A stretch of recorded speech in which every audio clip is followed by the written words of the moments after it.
بسم اللہ الرحمن الرحیم. ناظرین، آج اسلام کے اس خصوصی لائیو ایپیسوڈ میں ہم آپ کو خوش آمدید کہتے ہیں. پچھلے کم و بیش ایک سال میں ہم نے آج اسلام کے 50 پروگرام آپ کی خدمت میں پیش کیے ہیں، اور اس عرصے میں آپ کا جو فیڈ بیک ہمیں موصول ہوا ہے اس کی بنیاد پر ہم پورے اعتماد، یقین اور وثوق کے ساتھ یہ بات کہہ سکتے ہیں کہ آج اسلام مذہبی پروگراموں کی روایت میں ایک بریک تھرو ثابت ہوا ہے. ہم نے یہ کوشش کی کہ آج اسلام میں دین کی پریزنٹیشن اس طرح کریں جس سے یہ بات بالکل واضح ہو جائے کہ اسلام کسی ایک زمانے کا دین نہیں بلکہ ہر دور کا، ہر زمانے کا دین ہے، اور وہ وقت کے ہر چیلنج کا جواب دے سکتا ہے. ان پروگراموں میں ہمارے ساتھ مستقل گیسٹ کے طور پر، مہمان کے طور پر موجود رہے جناب جاوید احمد غامدی صاحب. جاوید صاحب آج بھی ہمارے ساتھ موجود ہیں، لیکن ناظرین اس خصوصی پروگرام میں، اس لائیو پروگرام میں ہم جاوید صاحب سے دین کے بارے میں بھی گفتگو کریں گے اور آپ کے لائیو سوالات بھی لیں گے. آپ ہمارا ٹیلی فون نمبر نوٹ کر لیجئے 0900-222222. ایک دفعہ پھر ٹیلی فون نمبر نوٹ کر لیجئے 0900-222222.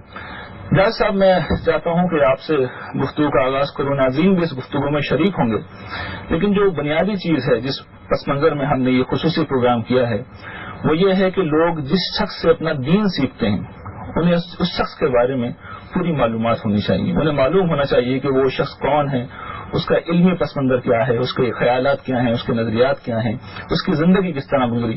تو میں کچھ ذاتی حوالوں سے بھی آپ سے بات کروں گا، دین کے سمجھنے کے اصولوں کے حوالے سے بھی آپ سے بات کروں گا، اور یہ کہ اس وقت مسلمانوں کو جو بعض مسائل ہیں ان پر بھی آپ سے گفتگو ہوگی. پہلی بات تو میں آپ سے یہ جاننا چاہتا ہوں جاوید صاحب، آپ اور آپ کے اساتذہ جیسا کہ ہم جانتے ہیں پچھلے 1.5-2 برس سے خاموشی کے ساتھ روشن نشینی کے عالم میں دین پر کام کر رہے تھے. یہ یک بہ یک میڈیا میں آ کر، پبلک میں آ کے آپ کو کیا محسوس ہوتا ہے؟ دیکھیے، میں تو ایک خالص علمی اور تحقیقی کام کرنے والا آدمی ہوں، اور کبھی میں اپنی خواہش سے پبلک کے کسی معاملے میں شریک نہیں ہوا. اس کی بھی صورت یہی بنی کہ بعض دوست احباب نے یہ تقاضا کیا کہ اس طرح کا کوئی پروگرام ہو رہا ہے، تم بھی وہاں پہ آ جاؤ. میں معذرت کرتا رہا، یہ بھی کہتا رہا کہ میں اس گاؤں کا آدمی نہیں ہوں، میں تو علمی کام کرنے والا آدمی ہوں، اور میرا اپنا ایک انسٹیٹیوٹ ہے جس میں بہت سے تحقیقی کاموں کے لیے بھی میری ضرورت ہے.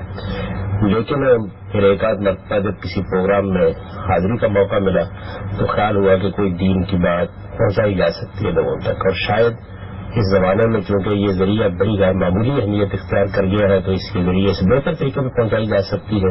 تو اب کچھ نہ کچھ وقت میں نکال لیتا ہوں اور یہ کوشش کرتا ہوں کہ جو کچھ بھی میں نے سیکھا ہے، سمجھا ہے، جن چیزوں کو میں دین کی حیثیت سے سمجھتا ہوں ان کی شرح وضاحت کبھی آپ کے اس پروگرام کی وساطت سے اور کبھی بار دوسرے پروگراموں کی وساطت سے اپنی قوم کے سامنے کرتا ہوں. میں بھی محسوس کرتا ہوں کہ دین کے علم کا ایک بڑا اہم پہلو یہ ہے کہ وہ آخر اسی لیے حاصل کیا جاتا ہے کہ لوگوں کو خبردار کیا جائے اور انہیں متنبع کیا جائے اور اللہ کا پیغام ان تک پہنچایا جائے. تو یہ ایک مؤثر ذریعہ ہے جس سے یہ پیغام پہنچایا جا سکتا ہے.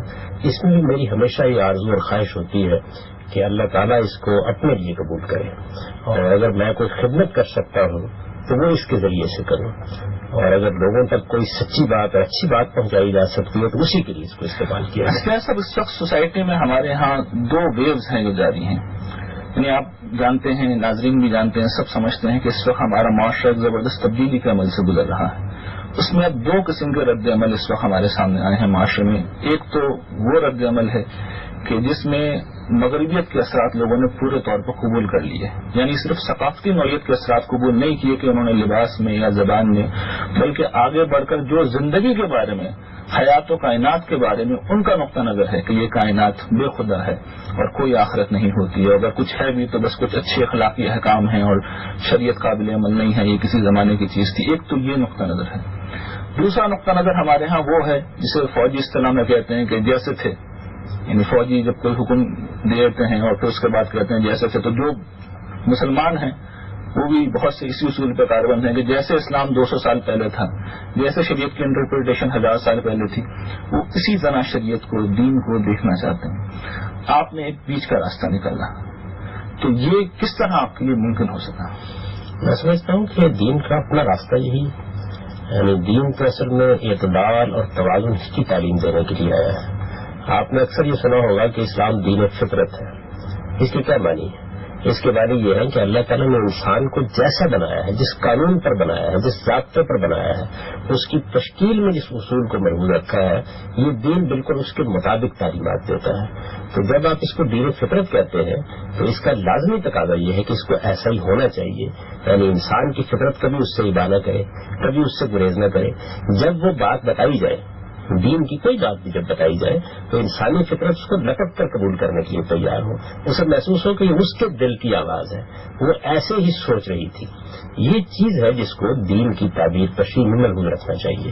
اگر کوئی اس نوعیت کی چیز آپ محسوس کرتے ہیں کہ جس کو آپ کی فطرت قبول کرنے کے لیے تیار نہیں ہے، جو عقل عام کے مسلمات کے خلاف ہے، تو اس پر 10 مرتبہ غور کرنا چاہیے کہ کہیں ہم دین کی کوئی بات غلط تو نہیں سمجھتے۔ یہی وہ بات ہے جو مسلمانوں کے ایک جلیل القدر عالم امام ابن تیمیہ نے ایک موقع کے اوپر لکھی ہے کہ جب بھی آپ کو کوئی چیز ایسی محسوس ہو، دین کی کوئی بات آپ کے سامنے آئے اور آپ یہ محسوس کریں کہ اس کو عقل نہیں مانتی، اس کو فطرت قبول نہیں کرتی، تو آپ اس بات پر بھی غور کریں اور جو آپ نے عقلی مقدمہ قائم کیا اس پر بھی غور کریں۔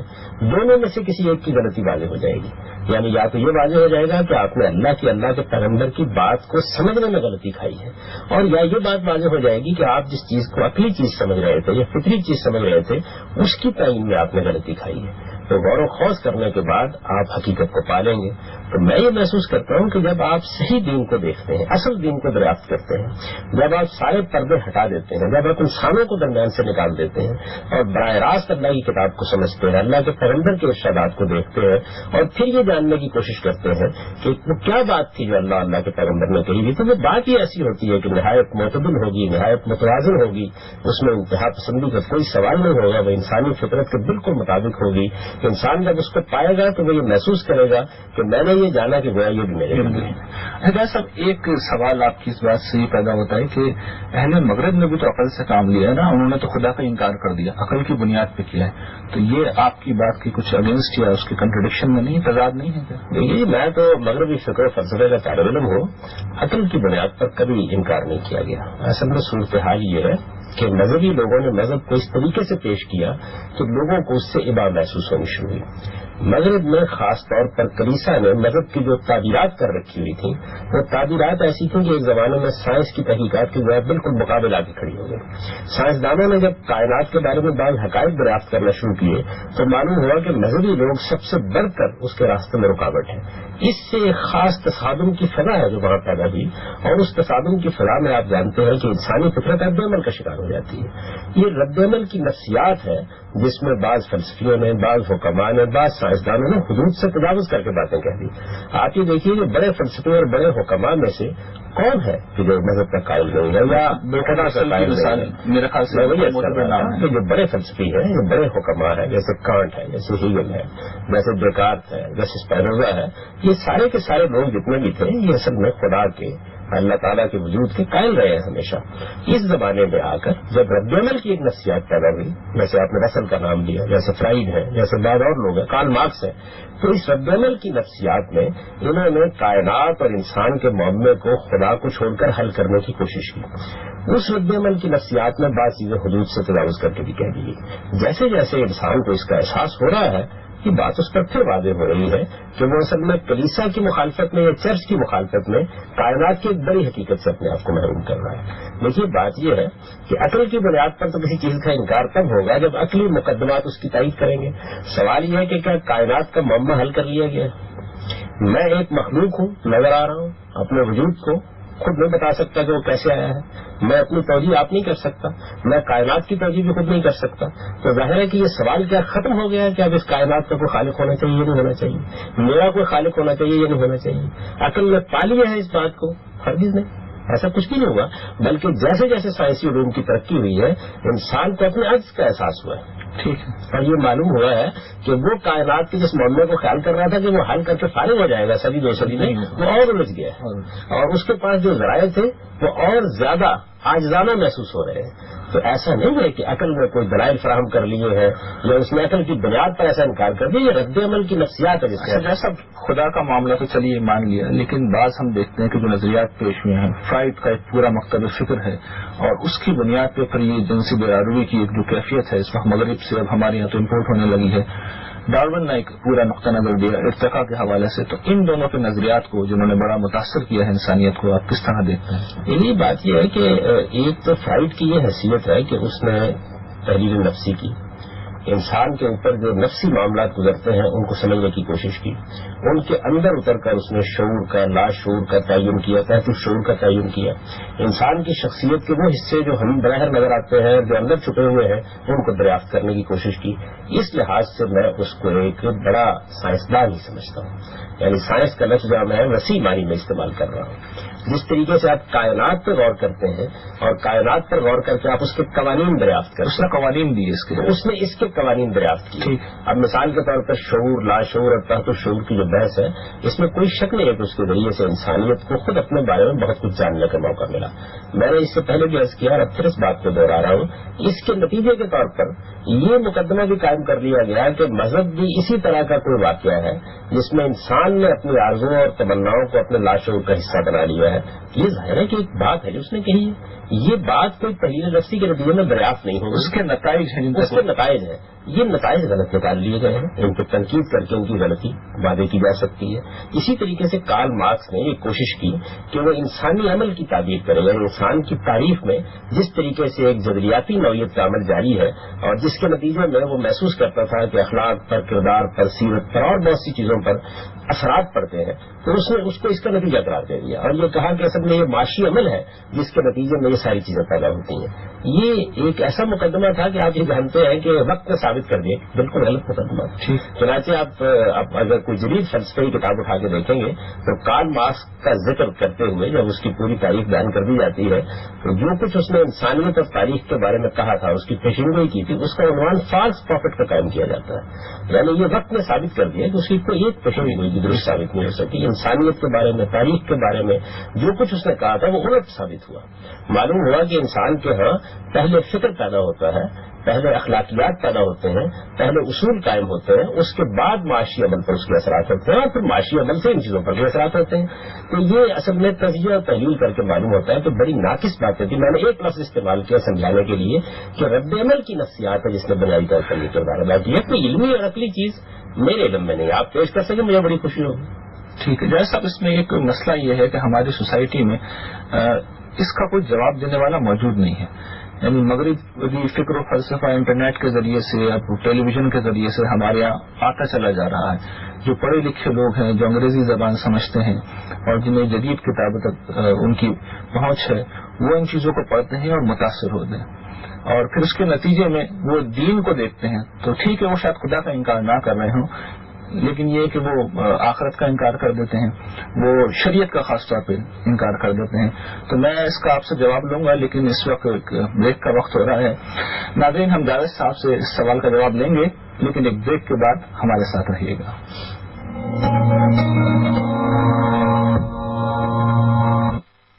Welcome back viewers. ناظرین، ہم جاوید صاحب سے سوال کا اپنا جواب لیں گے، لیکن اس وقت ہمارے ساتھ ایک کالر موجود ہیں. آئیے دیکھتے ہیں کہ ان کا کیا سوال ہے. ہیلو. السلام علیکم. ہیلو، السلام علیکم جناب. کون صاحب کہاں سے بات کر رہے ہیں آپ؟ میں سلطان امتیاز کیانی میرا نام ہے. کہاں سے بات کر رہے ہیں؟ لاہور سے بول رہا ہوں. لاہور سے بات کر رہا ہوں. جی، آپ کا سوال بتائیے کیا ہے. میرا سوال یہ ہے کہ یہ آج کل کے دور میں یہ جو پیری مریدی ہے، اسلام کے حوالے سے بتائیں کہ یہ جائز ہے یا نہیں ہے. ٹھیک ہے. یہ جگہ جگہ پہ آپ کو پیر نظر آتے ہیں، ان کے مرید، اور میرے اپنے خاندان والے بھی کافی اس میں ملوث ہیں، لیکن میں کسی کا بھی مرید نہیں ہوں. میں کہتا ہوں کہ اسلام میں اس کے کوئی وہ نہیں ہے. ٹھیک ہے، بہت شکریہ جی، آپ کا سوال ہم نے سن لیا. جائے صاحب، ہم آپ سے جواب بعد میں لیں گے. پہلے میں چاہتا ہوں کہ ان کالر کا آپ جواب دے دیجیے کہ پیری مریدی کا جو سلسلہ ہے. یہی بات یہ ہے کہ اسلام میں تو ایک ہی ہستی ہے جس کو یہ حیثیت حاصل ہے کہ آپ کو اس کی ہر بات کے سامنے سر تسلیم کم کرنا ہے، اور وہ محمد رسول اللہ صلی اللہ علیہ وسلم کی ہستی ہے. باقی کسی انسان کو بھی یہ حیثیت حاصل نہیں ہے کہ آپ اس کی بات بے چون و چرا مانیں. چنانچہ پیر مریدی کا بھی کوئی تصور اسلام میں کبھی قائم نہیں کیا گیا. اسلام میں معلم اور متعلم کا رشتہ ہوتا ہے، یعنی استاد اور شاگرد کا. کچھ لوگوں کو اللہ تعالیٰ اگر دین کی بصیرت دیتا ہے، دین کا فہم دیتا ہے، تو ان کو ایک معلم کی حیثیت سے لوگوں کو دین سکھانا چاہیے اور عام لوگوں کو ان سے دین سیکھنا چاہیے. یہ بالکل وہی رشتہ ہے جو دنیا کے باقی معاملات میں بھی قائم کرتے ہیں. یعنی کچھ لوگ کچھ علوم فنون کے ماہر ہوتے ہیں، آپ ان سے استفادہ کرتے ہیں. تو اخذ و استفادہ کا، افادہ اور استفادہ کا، معلم اور متعلم کا یہ رشتہ ہے جو انبیاء علیہ السلام نے قائم کیا. خود رسالت میں آپ صلی اللہ علیہ وسلم نے جن کے بارے میں ہم یہ جانتے ہیں کہ ان کو اللہ تعالیٰ نے واجب الاطاعت ہادی بنا کے بھیجا ہے، اور جب ہم ان کو رسول کی حیثیت سے تسلیم کر لیتے ہیں تو ان کی ہر بات کے سامنے سر تسلیم کم کرتے ہیں. اپنی حیثیت بھی یہ بیان کی کہ بعثت معلما، میں ایک معلم بنا کر بھیجا گیا ہوں. سیدنا مسیح علیہ السلام کی آپ نے بہت سی تعلیمات کا مطالعہ کیا ہوگا، وہ بار بار اپنے لیے استاد کا اور ان کے شاگرد اپنے لیے شاگرد کا لفظ استعمال کرتے ہیں. تو انبیاء علیہ السلام نے تو لوگوں کو اسی رشتے میں باندھا ہے. پیری مریدی کا رشتہ یہ انسانی شرف کی احانت ہے. اس کی وجہ یہ ہے کہ اس میں اصل میں آپ اپنی رائے، اپنے نقطۂ نظر، اپنی سوچ اور اپنی فکر کو دوسرے کے سامنے سرنڈر کر دیتے ہیں. یہ تو ہم صرف اللہ اللہ کے پیغمبری کے سامنے کر سکتے ہیں، اور اللہ اور اللہ کے پیغمبر نے بھی ہم سے یہ مطالبہ نہیں کیا، بلکہ انہوں نے بھی اپنی بات جب پیش کی ہے قرآن مجید میں تو عقل کو اپیل کیا ہے، اس کے دلائل دیے ہیں، اس بات کو سمجھایا ہے. اس میں یہ پہلو تو بہرحال ہے نا کہ لوگوں کی اصلاح ہو جاتی ہے، ہدایت ہو جاتی ہے، اس پہلو سے کیا خرابی ہے؟ دیکھیے بات یہ ہے کہ اچھے مقاصد کے حصول کے لیے بھی آپ غلط طریقے نہیں اختیار کر سکتے. میں نے آپ سے عرض کیا نا کہ اصلاح کے لیے بھی ہمارے یہاں جو رشتہ قائم کیا گیا ہے وہ اصل میں معلم کا رشتہ ہے.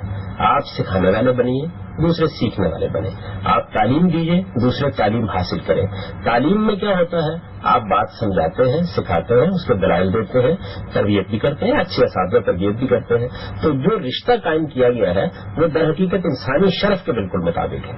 لیکن جب آپ کسی دوسرے کو یہ حیثیت دے دیتے ہیں کہ بمیں سجادہ رنگی کون غلط پیرے مغاں گوئے، تو اس کا نتیجہ تو پھر یہ نکلتا ہے کہ آپ کی اپنی شخصیت بھی ختم ہو جاتی ہے، آپ کی اپنی انفرادیت بھی ختم ہو جاتی ہے، آپ کی خودی بھی مجروح ہوتی ہے، اور ایک وقت ایسا آ جاتا ہے کہ جس میں آپ کے سوچنے غور و فکر کرنے کی صلاحیتیں بھی معروف ہو جاتی ہیں. ٹھیک ہے، جیسا ہمارے ساتھ اس وقت کالر ہیں. ناظرین ہم کالر کا سوال سن لیتے ہیں اور پھر جاوید صاحب سے اس کا جواب لیں گے. ہلو، السلام علیکم. وعلیکم السلام. جی کون بات کر رہی ہیں اور کہاں سے؟ جی میں اسلام آباد سے سب بات کر رہی ہوں، لیکن میں فیڈرل گورنمنٹ اردو یونیورسٹی میں پروفیسر ہوں. جی اور میں احمد غامدی صاحب کی علمیت کی بے انتہا معترف ہوں، اور میں یہ چاہتی ہوں پوچھنا احمد غامدی صاحب سے کہ جو آج کے زمانے میں ہم زندگی گزار رہے ہیں اور چاروں طرف سے دین کی باتوں کی یہ الغار ہے، تو ہم اس ارکان اسلام کے علاوہ زندگی کو دین کے اندر رہتے ہوئے کیسے آسان کریں؟ ٹھیک، بہت شکریہ جی، آپ کا سوال واضح ہو گیا. جیسا سوال آپ نے سن لیا. یہ بات یہ جی کہ یہ دین تو ہے ہی بہت آسان. رسول اللہ صلی اللہ علیہ وسلم نے فرمایا ہے کہ الدین یسر، یعنی دین میں کوئی مشکل نہیں ہے، بلکہ جو لوگ دین کی تبلیغ دعوت کا کام کریں، دین کی تعلیم دیں، ان کو بھی آپ نے یہ تلقین فرمائی ہے کہ یسر ولا تعسر، لوگوں کے لیے آسانی پیدا کرو، ان کے لیے مشکلات پیدا نہ کرو. آپ نے مزید نصیحت یہ کی ہے کہ بشروا ولا تنفروا، لوگوں کو بشارت دیا کرو، لوگوں کو نفرت کی باتیں نہ بتایا کرو. تو اس وجہ سے ہمارے دین میں ہے ہی آسانی. آپ دین میں کیا کریں، آپ سے دین کے کیا مطالبات ہیں، دین آپ سے کیا چاہتا ہے، یہ عام آدمی کی حیثیت سے اگر سوال کیا گیا ہے تو تین بنیادی چیزیں ہیں، اور وہ بڑی سادگی سے قرآن نے بیان کر دی ہے. یعنی قرآن کچھ حقائق کو ماننے کی ہمیں دعوت دیتا ہے، جیسے اللہ پر ایمان ہے، جیسے فرشتوں پر ایمان ہے، جیسے نبیوں پر ایمان ہے، کتابوں پر ایمان ہے، قیامت کے دن پہ ایمان ہے.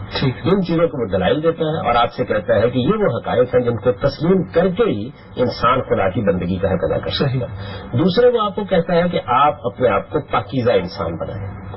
آپ پاکیزگی کے لیے اگر آپ پورے دین کا مطالعہ کریں تو کچھ ہدایات آپ دی گئی ہے کہ آپ اپنے جسم کو پاک کریں، کچھ ہدایات آپ کو دی گئی جس میں بتایا گیا کہ آپ اپنے کھانے پینے کو پاک کریں، کئی باتیں طعام کو اپنی زندگی کا روزمرہ بنائیں. کچھ ہدایات آپ کو دی گئی جن کا تعلق اخلاقی تطہیر سے، یعنی انسان اپنے اخلاقی وجود کو پاکیزہ بنائے، اس کے اصول قرآن نے بیان کر دیے ہیں. ان تمام تعلیمات کے بارے میں توجہ دلانی، اور وہ ایسی باتیں ہیں کہ ہر شریف النفس انسان ان کو جانتا ہے، ہر سلیم الفطرت انسان. سب عمل صالح ہے، یہ عمل صالح، اچھا عمل. قرآن اپنی اصطلاح میں اس کو کہتا ہے عمل صالح. عمل صالح کا مطلب کیا ہے؟ یعنی ایسا عمل جو آپ کی شخصیت کو بھی بالکل مطابق ہے، جو اس میں فساد بھی پیدا نہیں ہونے دیتا، جو آپ کو اور کائنات کو بھی ہم آہنگ کرتا ہے، جو آپ کو اور دوسرے انسانوں کو بھی ایک بالکل متوافق اور بالکل متوازن صورتحال میں تبدیل کر دیتا ہے. تو یہ دوسری چیز ہے. اور تیسری چیز یہ ہے کہ اگر آپ نے کوئی اچھی بات معلوم کر لی ہے تو آپ اسے دوسرے لوگوں تک پہنچائیں. یہ موٹی موٹی باتیں ہیں، انہیں باتوں کے اوپر ہر چیز کا انحصار ہے. باقی خدا سے تعلق کے معاملے میں کچھ عبادات ہیں جو آپ پر لازم کی گئی ہیں. عبادات کے بارے میں ہم انہی پروگرام میں بڑی تفصیل سے بات کر چکے ہیں کہ وہ در حقیقت کیا ہے. اللہ تعالیٰ کے ساتھ ہمارے تعلق کا ایک علامتی اظہار ہے، یعنی ہم اپنے پروردگار کو مانتے ہیں تو پھر اپنے تعلق کا اظہار کرتے ہیں نہایت محبت کے ساتھ، اور وہ چیزیں کیا کرتی ہیں، وہ ہمیں خدا یاد دلاتی رہتی ہیں. اس میں روزمرہ کی چیز تو نماز ہے، روزے سال میں آپ نے ایک بار رکھنے ہوتے ہیں، حج زندگی میں ایک بار اگر اللہ تعالیٰ توفیق دے تو آپ کو کرنا ہوتا ہے. تو اس سے اندازہ کیا جا سکتا ہے کہ یہ کتنا سادہ دین ہے. اور یہ جو نماز آپ کو پڑھنا ہوتی ہے دن میں 5 مرتبہ، اگر آپ غور کریں تو اس کی فرض رکعتیں کتنی ہیں، تو صبح شام میں ملا کے 17 رکعتیں ہیں. اور اگر آپ 2 منٹ بھی فرض کر لیجئے کہ ایک رکعت کو دیتے ہیں تو یہ کل 34 منٹ کی 35 منٹ کی عبادت ہے. اس سے زیادہ کوئی ذمہ داری نہیں ڈالی. یہ انسان بہت چھڑنا واقع ہوا. ہم آپ کی بات کو مشکل ہو کنٹینیو کریں گے، لیکن اس وقت ہمارے ساتھ ایک اور کالر ہیں جناب علی. السلام علیکم. السلام علیکم. وعلیکم السلام. اگر آپ کون صاحب ہیں اور کہاں سے بات کر رہے ہیں؟ میں کراچی سے بات کر رہا ہوں. ارشاد. شاہ نواز اس کا میرا نام ہے. میں جاوید احمد غامدی صاحب سے عرض کرنا چاہ رہا ہوں کہ وہ اپنے متعلق اور اپنے تحریروں کے متعلق مختصر کا تعارف کروا دیں. ٹھیک ہے جی. اور ہمیں یہ نہیں ہے علم کہ ان کی تحریریں کہاں سے ملتی ہیں، تاکہ پہلے وہ تحریریں بھی ہم پڑھ لیں. جب ان کو سن رہے ہیں تو پھر اسی روشنی میں کچھ ہم ان سے مزید معلومات حاصل کرنے کے لیے کوئی سوال بھی کر سکتے ہیں یا ان کو لکھ بھی سکتے ہیں. ٹھیک ہے جی، بہت شکریہ. سوال واضح ہو جائے. میرے خیال سے ہمارے اکثر قارئین ہمیں ای میل کر کے، جو آج ہمارا مقصد تھا اور انہوں نے سوال بھی کیا، لیکن ہمیں یہ پوچھنا تھا آپ سے کچھ اپنے متعلق بھی آپ بتائیے کہ آپ کس طریقے سے آپ نے دین آپ نے حاصل کیا، قدیم طرز پہ آپ نے تعلیم کس طرح حاصل کی، اور کون آپ کے اساتذہ تھے؟ یہ اصل تو میری تعلیم جدید تعلیم ہوئی ہے، یعنی میں نے بھی اسی طرح تعلیم پائی ہے جیسے آپ اپنے بچوں کو اسکول میں بھیجتے ہیں. اور میں نے گورنمنٹ کالج لاہور سے انگریزی ادب میں اور فلسفے کے مضامین کے ساتھ آنرس کیا.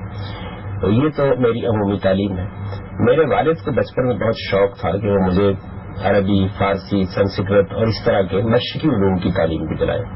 چنانچہ انہوں نے، میں جب تیسری جماعت میں پڑھتا تھا تو ایک عالم سے بات کی اور ان سے کہا کہ آپ اس کو فارسی عربی پڑھا دیں.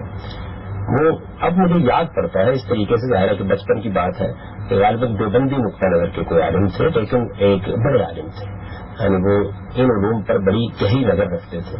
چنانچہ ان سے میری دینی تعلیم کی ابتدا ہوئی. اور میں نے ایک بہت دور دراز گاؤں میں، ضلع سائیوال کے ایک گاؤں میں، میرے والد وہاں اس زمانے میں مقیم تھے. وہ ہمارا اصلی وطن نہیں ہے. آپ کے والد صاحب بھی تو ایک خاص قسم؟ جی، میرے والد بھی صوفی تھے، تو میرے والد وہاں مقیم تھے.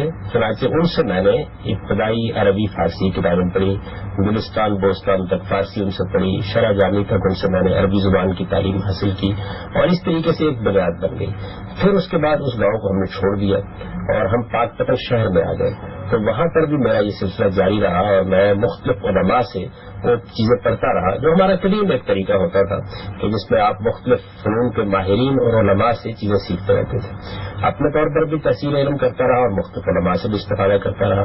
پھر میں لاہور آ گیا تو لاہور آنے کے بعد ایک بڑے جلیل القدر عالم تھے ڈاکٹر صوفی ضیاء الحق صاحب. یہ عربی کے شعبے کے گورنمنٹ کالج میں صدر رہے تھے، اور میں نے اس سے پہلے بھی بارہا ذکر کیا ہے کہ ایک بہت بڑا گھرانہ ہے عربی ادب کی تعلیم کا، مولانا فیضل حسن سہارنپوری کا. ان کے شاگرد سے مولانا اسکر ضروری ان کے ساتھ جاتے تھے. تو ان سے میں نے پھر عربی ادب کی بعض چیزوں کی تکمیل کی، پھر بعض دوسرے اساتذہ سے حدیث کی بعض چیزوں کی تکمیل کی، یہاں تک کہ میرا تعارف میرے جلیل القدر استاد مولانا امین اعظم اسلامی سے ہوا. اور پھر کم و بیش 25 سال تک مجھے ان سے دینی علوم سیکھنے. کچھ اپنی تصانیف کے بارے میں بھی بتا دیجیے. میری 5 کتابیں ہیں بنیادی طور پر. ایک تو میزان کے نام سے میری کتاب ہے. یہ کتاب اصل میں نے اس طرح لکھنا شروع کی تھی کہ جیسے میں اسلام کو سمجھتا ہوں پورا کا پورا اس میں بیان کر دوں. اور میں نے اس کی تصنیف کی ابتدا آج سے کوئی 15-16 سال پہلے کی تھی. اس میں ظاہر ہے کہ مجھے سارے دین پر ایک نظر ڈال کر یہ دیکھنا تھا کہ اس میں کیا چیز ایسی ہے جس کو لوگوں نے ٹھیک سمجھا ہے، کیا چیز ایسی ہے کہ جو میرے خیال کے مطابق صحیح نہیں سمجھی گئی. یہ تنقید کا، تحقیق کا ایک لمبا عمل ہے جس سے میں گزرا ہوں. اور اس کے بعد پھر جن آراء تک میں پہنچا ان کو میں نے ایک ایک کر کے لکھنا شروع کیا. میں نے اس کو 14 ابواب میں تقسیم کیا تھا. ان میں سے 13 ابواب لکھے جا چکے ہیں، اس وقت شائع بھی ہو چکے ہیں. 14واں اور آخری باب ایمانیات، یعنی میں اس کو ترتیب سے نہیں لکھا بلکہ اس طریقے سے لکھنا شروع کیا کہ پہلے شریعت کے مباحث آ گئے اور اس کے بعد پھر آہستہ آہستہ ایمان و اخلاق کے مباحث. اب ظاہر کتاب چھپے گی تو پھر دین کی ترتیب کے لحاظ سے چھپ جائے گی. تو میں اس وقت آخری چیپٹر اس کا جو کتاب کا اصل میں اولین چیپٹر ہوگا، وہ لکھ رہا ہوں ایمانیات پہ. اس کی تکمیل کے ساتھ انشاءاللہ یہ کتاب مکمل ہو جائے گی. 13 اس کے جو چیپٹر ہیں وہ الگ الگ چھپ چکے ہیں، اور وہ ہمارا جو انسٹیٹیوٹ ہے لاہور میں، المعرض انسٹیٹیوٹ آف اسلامک سائنسز، وہاں سے مل بھی سکتے ہیں. اور اس وقت دوسرے بات پبلشرز نے بھی ان کو چھاپ دیا، اس وجہ سے میرا خیال عام دکانوں میں سے بھی ملنا شروع ہو گئی ہوں یہ کتابیں. تو یہ اس کے جو 14 کے 14 چیپٹر والے چھپ گئے. اسی طریقے سے میں نے جن معاملات میں عام علماء سے اختلاف کیا کسی موقع پر، تو برہان کے نام سے میری کتاب میں نے ان مباحث کو جمع کر دیا. اس میں بہت سے وہ مباحث ہیں جن پر بعض لوگوں کے ساتھ اختلافی مقالات لکھنے کا مجھ کو موقع ملا، اور ظاہر ہے کہ ابھی بھی بہت سی چیزوں سے مزید لکھوں گا. برہان کے نام سے وہ کتاب بھی چھپی ہوئی ہے. اسی طریقے سے زندگی کے مختلف معاملات کے بارے میں بعض ایسی تحریریں بھی میرے قلم سے لکھی جن میں کچھ تاثراتی نوعیت کی تھیں، جن میں وقتاً فوقتاً میں نے کسی معاملے میں اپنے کسی احساس کا اظہار کیا. آپ کہہ سکتے ہیں کہ بڑی حد تک ذرا ادبی پس منظر کی چیزیں وہ مقامات کے نام سے الگ چھپی ہوئی ہے. مجھے چونکہ شاعری سے بھی کوئی دلچسپی رہی ہے تو خیال و خامہ کے نام سے مجموعہ کلام بھی ہے. اسی طریقے سے قرآن مجید کا ترجمہ اور تفسیر کا کام میں کر رہا ہوں البیان کے نام سے. البیان کے بھی کچھ حصے شائع ہو گئے ہیں. اس وقت میں ابتدا سے سورہ آل عمران تک کر چکا ہوں یہ کام، اور آخر میں 48 صورتیں ہیں وہ تو چھپ گئی ہوئی ہیں. یہ بھی انشاءاللہ قریب شائع ہو جائیں گی. تو اس طرح بنیادی طور پر یہ 5 کتابیں ہیں، لیکن چونکہ میزان کے 14 کے 14 چیپٹر لگ چھپے ہیں تو وہ 13 آپ کو الگ مل جاتے ہیں چھپے ہوئے، 14 بھی الگ مل جائے گا. اور یہی معاملہ بعض دوسری چیزوں کا بھی ہوگا. یہ تفسیر جس کا میں نے ذکر کیا یہ کئی جلدوں میں ہوگی تو اس کی مختلف جلدوں میں لوگوں کو میسر آ جائے گی. تو بنیادی طور پر میرا کام یہ آپ کی تصانیف ہے. اچھا جاوید صاحب، ایک ذہن میں جو سوال اس وقت میرے آ رہا ہے وہ یہ کہ کیا آپ نے قدیم درس نظامی سے بھی تعلیم حاصل کی تھی؟ میں نے عرض کیا نا آپ سے کہ ایک تو درس نظامی کی تعلیم حاصل کرنے کا طریقہ یہ ہے کہ آپ کسی دینی مدرسے میں جاتے ہیں اور وہاں سے تعلیم حاصل کرتے ہیں. ایک طریقہ یہ ہے کہ آپ ان علوم و فنون کو مختلف علماء سے حاصل کر لیتے ہیں. ہمارے یہاں کا قدیم طریقہ تھا. جب یہ مدرسے وجود میں نہیں آئے تھے تو اس وقت لوگ یہ ساری کتابیں جو درس نظامی میں پڑھائی جاتی ہیں اور جو علوم پڑھائے جاتے ہیں وہ مختلف علماء سے پڑھ لیتے تھے. میری تعلیم کی بھی یہی نوعیت رہی ہے. اس دوسرے طریقے سے میں نے مختلف اہل علم سے جن جن فنون کی مہارت میں نے محسوس کی پڑھا، اور اس کی تکمیل پھر مولانا امین احسن اسلائی جیسے جلیل القدر عالم سے ہوئی. ایسا ہم آپ سے سوال پورا جواب اس کا لیں گے، لیکن اگر اس وقت وقت ہو رہا ہے بریک کا، ہمارے ساتھ رہیے گا. ملتے ہیں بریک کے بعد.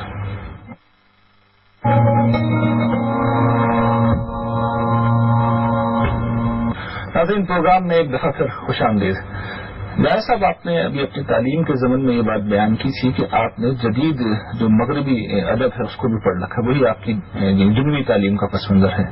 تو کن مغربی مفکرین اور ادیبوں کو آپ نے زیادہ تفصیل سے؟ میں جو فلسفہ ادب کا طالب علم ہوں، اور صرف مغربی نہیں مشرقی ادب کا بھی میں نے ایک زمانے میں بہت مطالعہ کیا.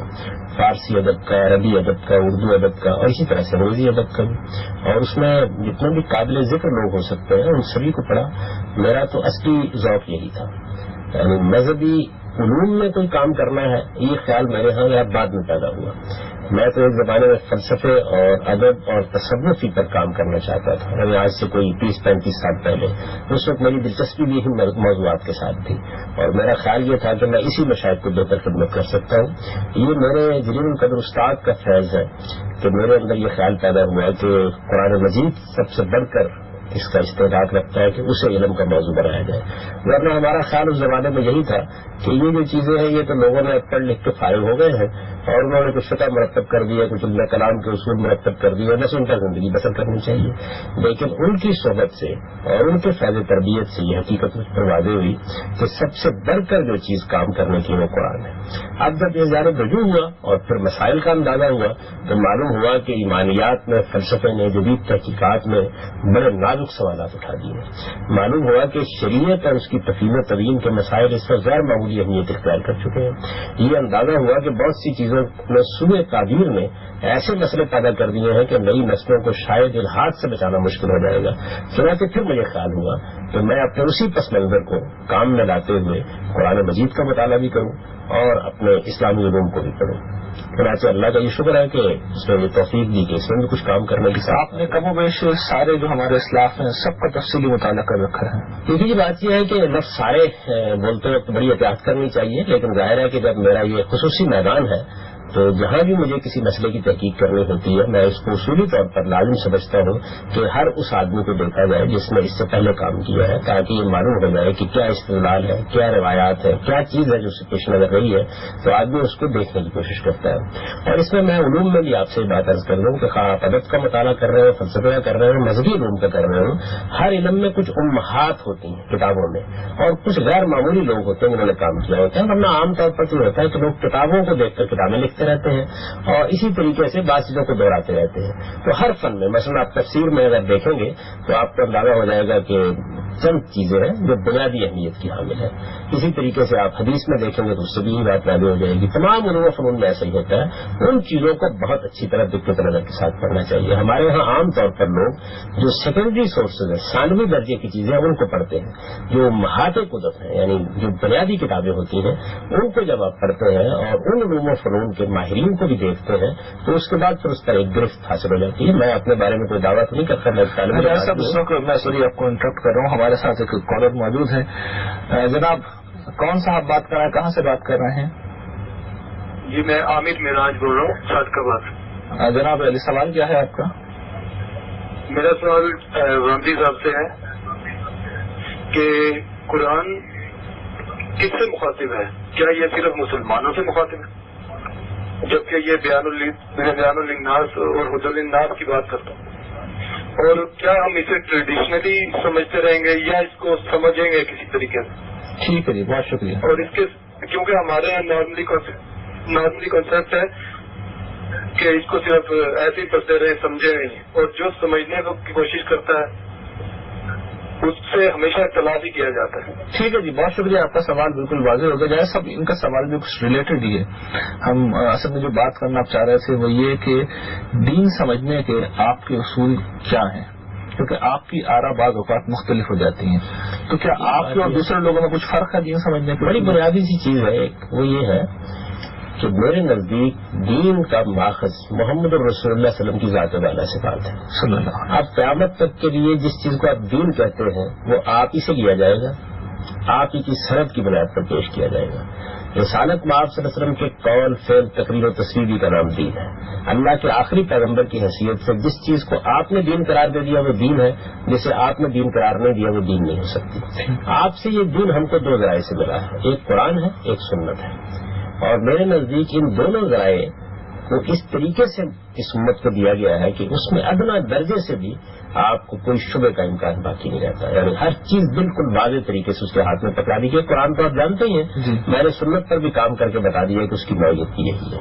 اس کے بعد رسالت میں آپ صلی اللہ علیہ وسلم کی زندگی، آپ کے علم اور عمل کی تاریخی روایات ہیں، جن کو آپ حدیث سے تعبیر کرتے ہیں، یا صحابہ کے آثار ہیں۔ حدیث و سنت ایک چیز نہیں ہے ایسا؟ یہی بات یہ ہے کہ سنت تو اصل میں رسالت میں آپ صلی اللہ علیہ وسلم کے جاری کردہ دین کا نام ہے، یعنی جو انبیاء علیہ السلام کا دین آپ کو ملا اس کو آپ نے ترمیم، اضافہ جو کچھ کرنا تھا وہ کر دیا، تجدید اور اس کی اصلاح کر دی، اور پھر اس کے بعد اپنی تصویر کے ذریعے سے وہ اپنی طرف سے اس کی تصدیق کر کے وہ آئندہ نسلوں کو دے دیا۔ سنت اس کو کہتے ہیں، یعنی قرآن مجید دین کی آخری کتاب ہے۔ اس سے پہلے بھی یہی دین اللہ تعالیٰ کا تمام انبیاء علیہ السلام کے پاس رہا ہے۔ اللہ تعالیٰ نے اس کو قرآن میں بیان کیا ہے کہ یہ کوئی نیا دین نہیں ہے جو ہم نے محمد الرسول اللہ کو دیا ہے، بلکہ شرع لکم من الدین ما وصى به نوح والذی اوحینا الیک وما وصینا به ابراہیم وموسیٰ وعیسیٰ ان اقیموا الدین ولا تتفرقوا فیہ۔ اس آیت کا مطلب یہ ہے کہ ہم نے پیغمبر آپ کو وہی دین دیا ہے جو ہم نے نوح کو دیا تھا، وہی دین دیا ہے جو ہم نے ابراہیم کو دیا تھا، وہی دین دیا ہے جو ہم نے عیسیٰ و موسیٰ علیہ السلام کو دیا تھا۔ آپ پر ہم نے اسی دین کی وحی کی ہے، اور سب پیغمبروں کو ہم نے یہی دین دے کر ان کو یہ ہدایت کی تھی کہ اس دین کو مضبوطی کے ساتھ پکڑے رکھنا، اس دین پر پوری طرح قائم رہنا، اور اس میں کوئی تفرقہ برپا نہیں کرنا۔ تو ظاہر ہے کہ یہ دین موجود تھا پہلے سے، اور اس دین کی روایت بھی موجود تھی۔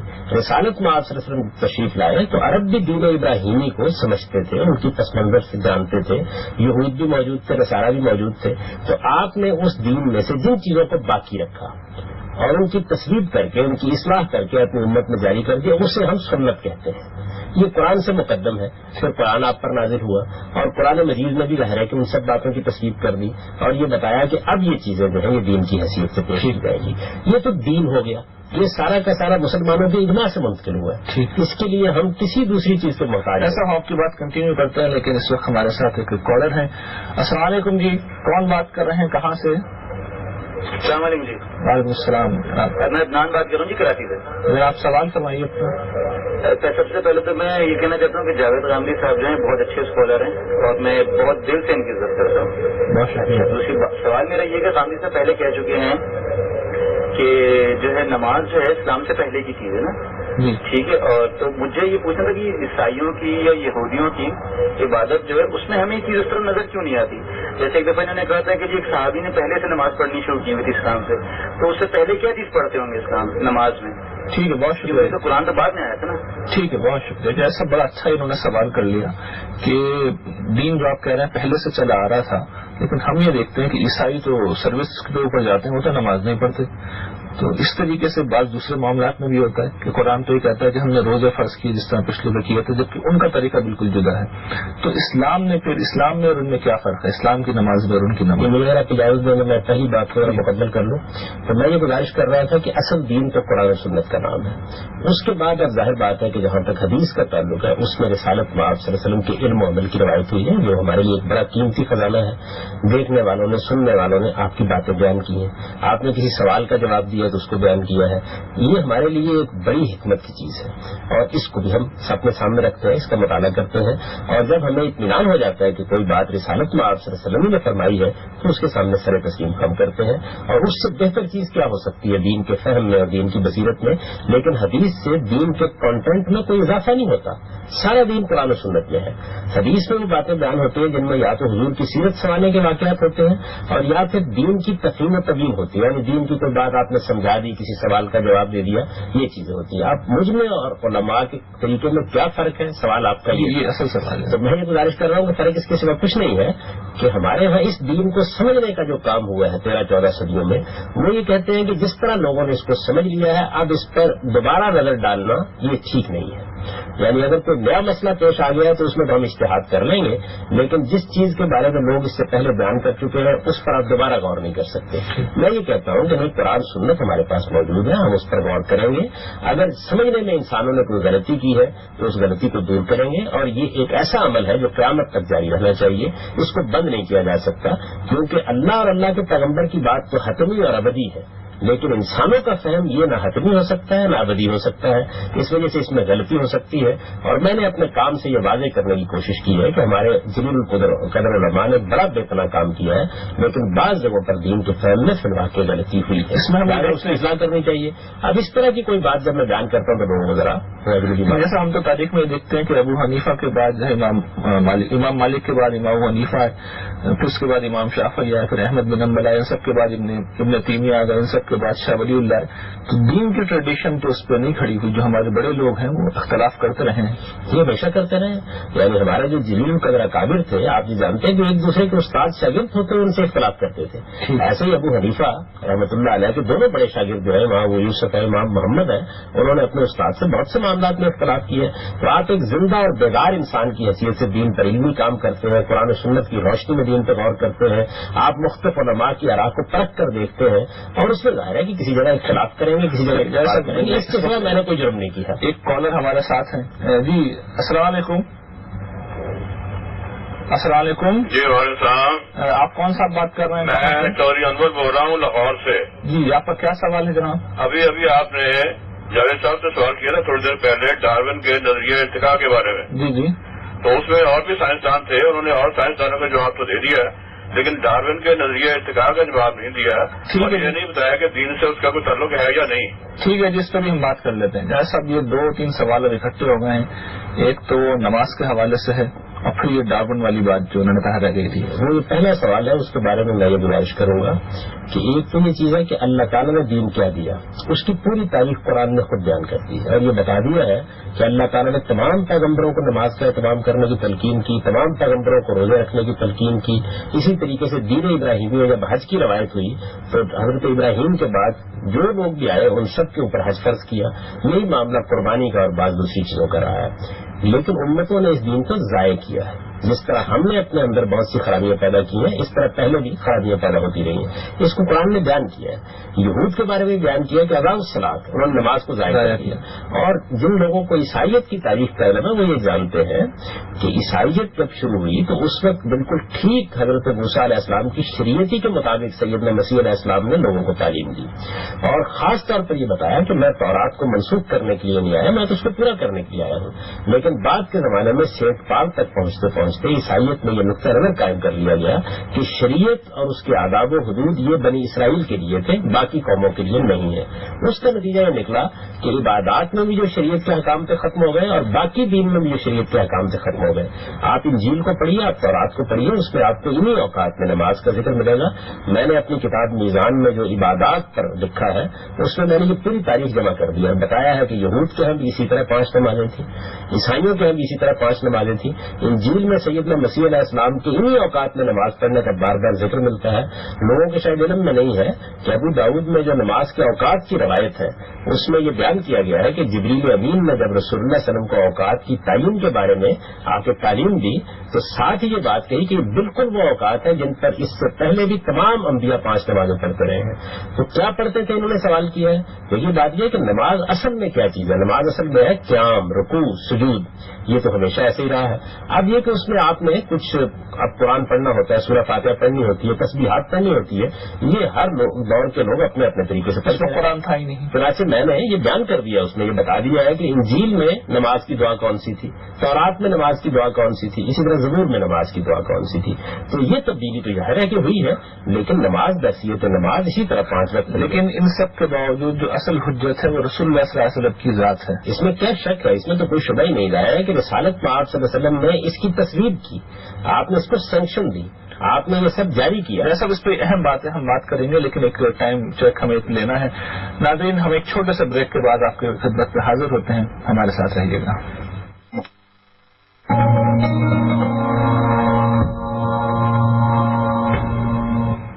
Welcome back viewers.